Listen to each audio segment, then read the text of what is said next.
Mata kuliah Filsafat Hukum dan Etika Profesi. Topik ke-24 dari 60 topik. Instrumen hukum dan kelembagaan HAM nasional dan internasional. Bagian pertama. Instrumen hukum HAM nasional dan internasional.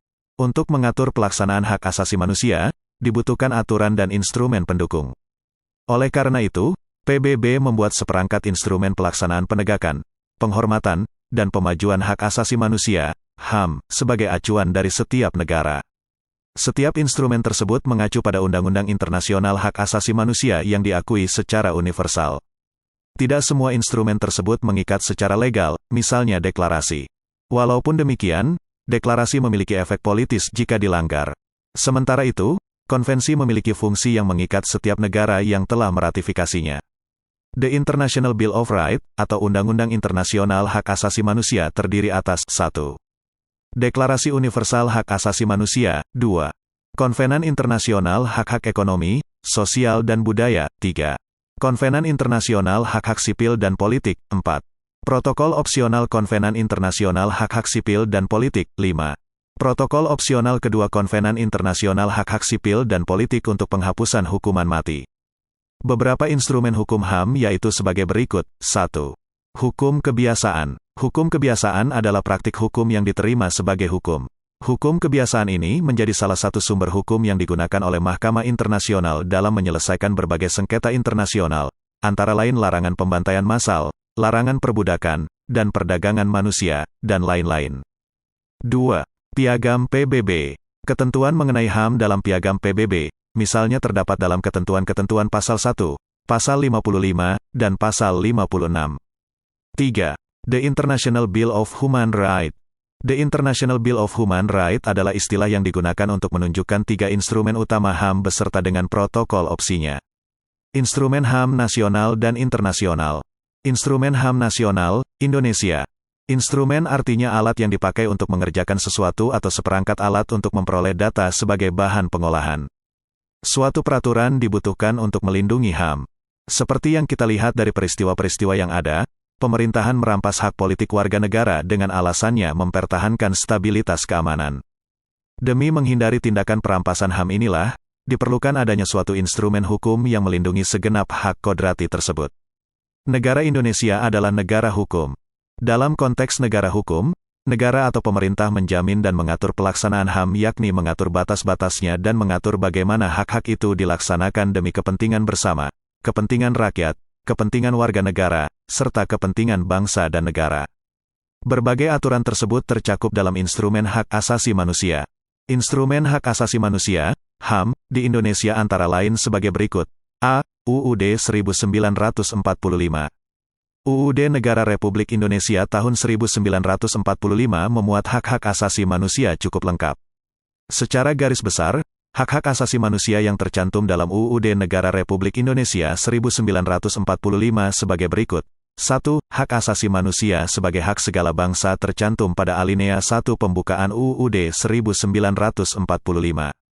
2. Hak asasi manusia sebagai hak warga negara tercantum pada UUD 1945 Pasal 27, 28, 28D ayat 3, Pasal 30, dan Pasal 31. 3. Hak asasi manusia sebagai hak-hak tiap penduduk tercantum pada UUD 1945 Pasal 29 ayat 2. 4. Hak asasi manusia sebagai hak perorangan individu tercantum dalam UUD 1945 Pasal 28 huruf A sampai J, B, TEP MPR nomor XVI MPR, 1998. C. UU nomor 39 tahun 1999 tentang hak asasi manusia, HAM. UU nomor 39 tahun 1999 tentang hak asasi manusia memuat 11 bab dan 106 pasal. Mekanisme HAM nasional. Mekanisme dalam penegakan HAM meliputi beberapa hal sebagai berikut. A. Adanya peraturan yang memberikan jaminan perlindungan terhadap hak asasi manusia agar mendapat kepastian hukum. Jaminan ini antara lain melalui Pancasila yang menjamin HAM, terutama sila kedua dan pembukaan UUD 1945. B. Adanya alat negara yang dibentuk untuk penegakan HAM. Komisi Nasional, Komnas, HAM yang pada awalnya dibentuk dengan Kepres nomor 50 tahun 1993 merupakan respons terhadap tuntutan masyarakat ataupun tekanan dunia internasional akan perlunya penegakan HAM di Indonesia. Kemudian, dengan lahirnya Undang-Undang nomor 39 tahun 1999 tentang HAM, yang mengatur Komnas HAM, Bab 8, Pasal 75 sampai Pasal 99, Komnas HAM yang terbentuk dengan Kepres tersebut harus menyesuaikan diri dengan Undang-Undang Nomor 39 Tahun 1999.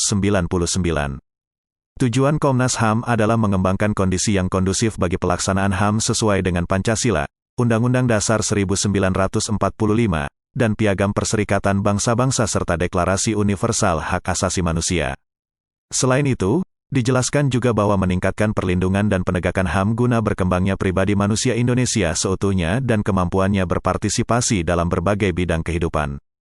Perbuatan pelanggaran HAM yang dapat diadukan ke Komnas HAM, sebagaimana diatur Undang-Undang Nomor 39 Tahun 1999 tentang Hak Asasi Manusia, sebagai berikut.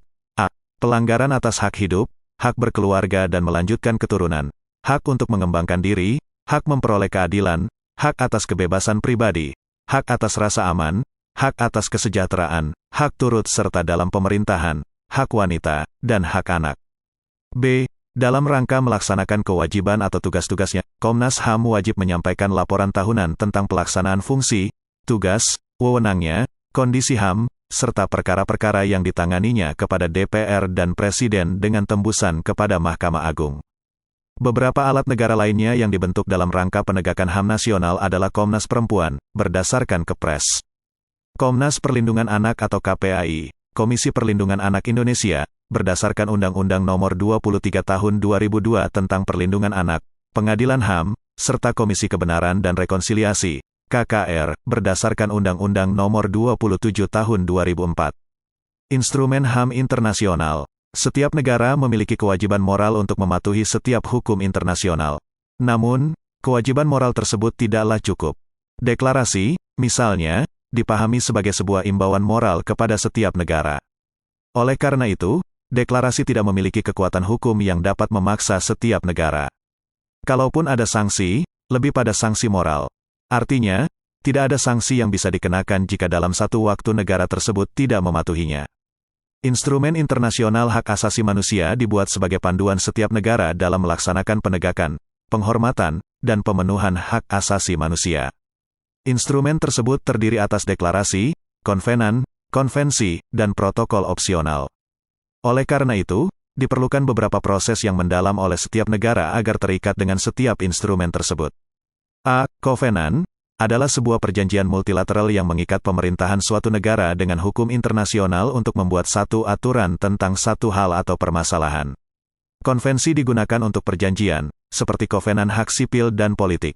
Kovenan adalah perjanjian multilateral dan ditujukan untuk norma dan pelaksanaan HAM. Negara yang meratifikasi, menandatangani, atau menerima, terikat secara hukum pada perjanjian ini. B. Konvensi adalah sebuah perjanjian multilateral yang mengikat pemerintahan suatu negara dengan hukum internasional untuk membuat satu aturan tentang satu hal atau permasalahan. Konvensi digunakan untuk perjanjian secara spesifik, seperti Konvensi Hak Anak.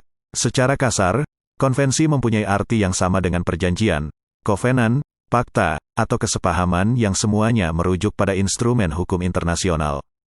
C. Protokol opsional adalah sebuah instrumen perjanjian yang mengamandemen perjanjian sebelumnya dan memberikan negara pihak untuk terikat dengan syarat.